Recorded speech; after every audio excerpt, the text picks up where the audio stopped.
Hai guys, ketika orang-orang sedang menantikan spot Bitcoin ETF, ada peluang kalau Ethereum Futures ETF itu bisa disetujui oleh SEC. Kita akan lihat untuk thread ini akan ada analisa technical Bitcoin, Bitcoin dominance, analisa orang lain, funding rate, dan mengenai gugatan grayscale terhadap SEC. Nama saya Kelby dan saya menyajikan informasi seputar fundamental technical on-chain analysis. Klik like, subscribe, gunakan link-link yang ada di deskripsi untuk mendukung channel saya. Kita akan lihat dulu untuk chart Bitcoin, di mana ini adalah time frame daily-nya. Close dengan posisi merah, ada wick yang sangat panjang ke bawah ini. Wick-nya itu sampai ke 25.300, tetapi bisa close di 26.000, yaitu di close sebelumnya. Jadi dia berhasil bertahan di sini. Indikator sebenarnya masih dalam posisi bearish. Belum ada pergerakan yang cukup signifikan ke atas, hanya ke bawah saja. Dan ini juga dia nge-wick ya teman-teman. Di time frame 4 jamnya kita bisa melihat kalau ada bullish divergence yang terbentuk. Jadi ketika harga itu membuat lower low di sini ya teman-teman. Kalau di Bitstamp maka wick yang ada di sini itu tidak ada sebenarnya. Ini terjadi di Binance dan mungkin di exchange yang lain. Jadi ini adalah low yang sebelumnya, dan ini adalah low yang baru saja terjadi tadi subuh. Ada candle 4 jam yang cukup kuat ini ketika harga itu dibawa sampai ke 25.300, bahkan bisa close di harga 26.000 tadi pagi. Dan ini adalah bullish divergence yang terbentuk di sini. Ketika harga itu turun dengan drastis seperti ini, RSI itu meningkat dengan signifikan. Dan ini sebenarnya sudah cukup untuk membawa atau bisa menjadi tanda kalau harga Bitcoin akan berbalik arah, tetapi ada juga potensi untuk bisa melakukan satu kali low lagi, yaitu ke sini. Habis dari situ kita bisa lebih yakin dengan probabilitas yang lebih tinggi, maka dia akan ke atas. Jadi mungkin ada potensi itu dia bisa membuat satu low lagi di bawah harga 25 ribuan. Dan mungkin kita bisa melihat adanya bullish divergence yang terbentuk juga ketika dia mencapai daerah tersebut. Indikator di time frame 4 jamnya ini masih dalam posisi bearish dan mungkin ada potensi week of accumulation yang bisa terbentuk. Jadi dia akan sideways di sini dulu, jadi dia akan ranging dan mungkin membuat lower low, tetapi lower low tersebut adalah semacam fake out dan setelah dia balik lagi ke dalam range ini, maka dia bisa melanjutkan lagi harga ke atas, melakukan breakout daripada high sebelumnya, dan mungkin bisa mengetes daerah 30 ribuan ketika dia sudah menyelesaikan akumulasi week off ini. Untuk skenario yang lebih bearishnya, kalau misalnya ada potensi ke bawah lagi, maka dia akan bisa mencapai ke daerah 24.300 sampai 22 ribuan, yaitu di kotak warna hijau ini ya teman-teman. Di sini juga ada potensi untuk Bitcoin melakukan bounce dan berbalik arah ke atas dan akan mengikuti fraktal yang ada di sini ya. Jadi akan mirip sekali dengan yang ada di sini. Dari analisa orang lain, kita melihat kalau ini muncul bullish super signal di time frame 4 jamnya dengan akurasi 67%, kalau dia akan berbalik arah dan mengarah ke atas. Jadi muncul sinyal ini, kita bisa lihat kalau di time frame 4 jamnya itu memang candlenya itu cukup kuat ke atas. Jadi ada potensi sebenarnya ini sudah selesai untuk ke atas. Tapi kita masih harus waspada, dia bisa lagi membuat lower low di daerah yang saya sebutkan. Bitcoin dominance sendiri setelah beberapa hari itu mengalami penurunan. Di 2 hari terakhir kemarin itu dia ada kenaikan karena ini adalah daerah yang cukup penting yaitu 49%, yaitu high sebelumnya. Jadi secara analisa kita sedang dekat dengan support yang ada di sini di kotak warna merah ini. Bisa saja sudah selesai untuk penurunan ke bawah ini, tetapi kalau misalnya bisa masuk ke dalam kotak warna merah ini, maka akan bagus untuk altcoin. Tapi kalau tidak berhasil untuk menembus kotak warna merah ini, maka altcoin akan underperform terhadap Bitcoin. Kondisi futures sekarang untuk funding rate-nya itu juga masih dalam posisi hijau, artinya ini banyak orang yang ngelong, jadi masih ada potensi untuk bisa ke bawah lagi untuk melikuidasi orang-orang yang ngelong di sini.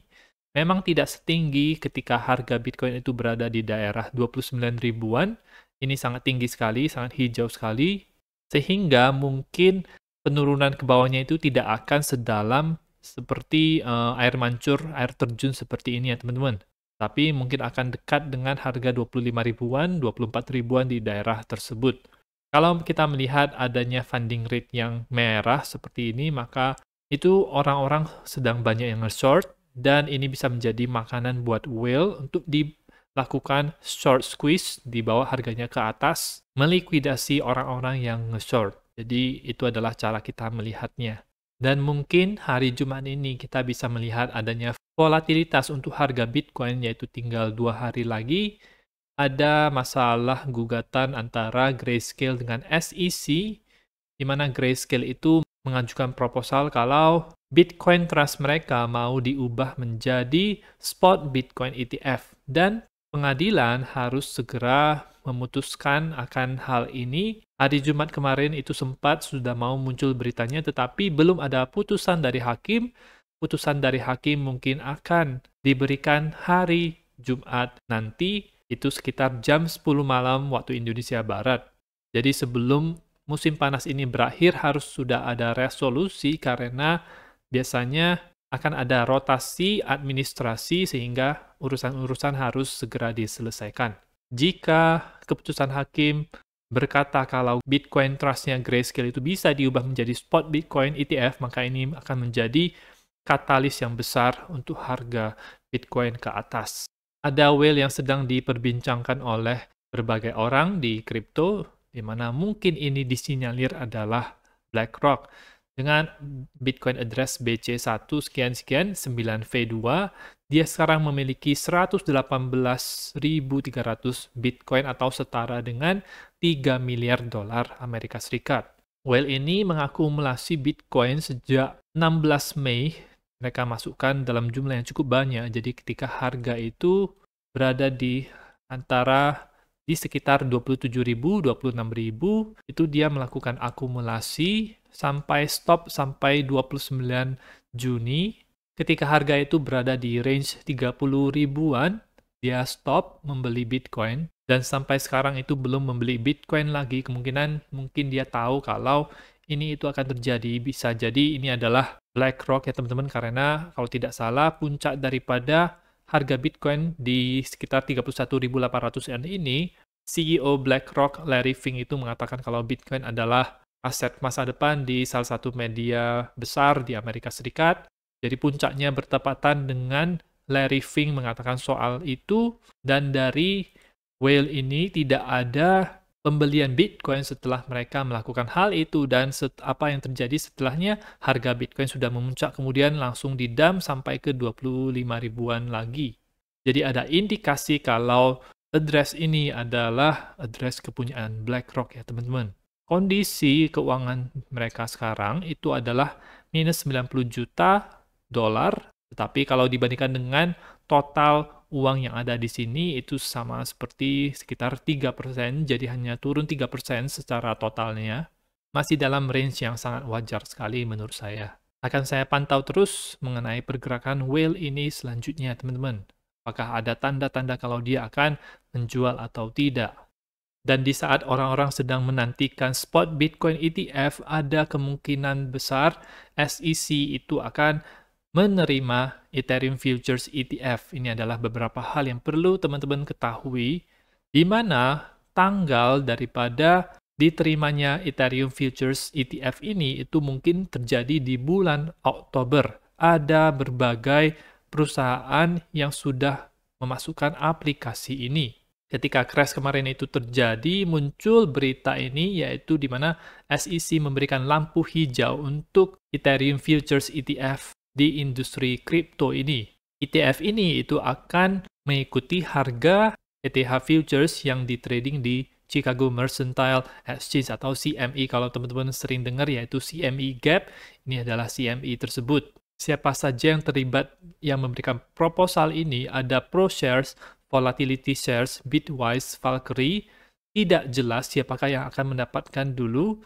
Mungkin beberapa akan mendapatkan persetujuan ini paling cepat itu di bulan Oktober. Apa yang spesial terhadap Valkyrie? Valkyrie itu punya dua aplikasi yang cukup signifikan, yaitu dual Bitcoin dan Ethereum. Jadi ini adalah combo, tidak full Bitcoin, tetapi campur Bitcoin dan Ethereum untuk ETF-nya, dan ada yang ETF full Ethereum.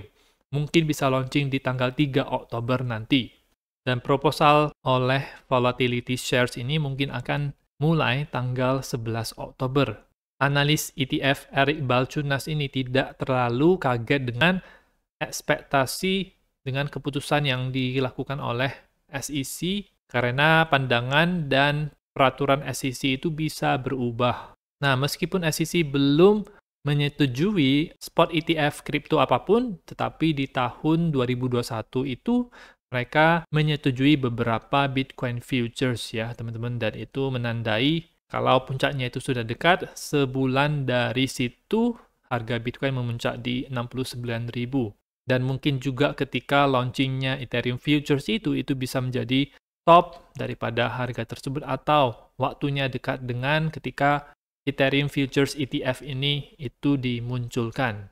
Jadi menurut saya ini bisa menjadi salah satu katalis harga untuk Ethereum dan di ekosistem di dalamnya, dan bisa terjadi tiba-tiba juga, kita tidak tahu kapan tanggal pastinya, dan mungkin ini bisa mengagetkan market ketika orang-orang itu bearish soal altcoin. Ketika tidak ada harapan soal altcoin, disitulah market bisa bereaksi dan membuat altcoin tiba-tiba naik ke atas ya teman-teman, karena adanya berita yang menjadi katalis ini. Nah, itu saja untuk informasi pada video kali ini. Semoga bermanfaat. Teman-teman bisa dukung channel saya dengan mengklik like, subscribe, gunakan link-link yang ada di deskripsi, dan nantikan video saya selanjutnya.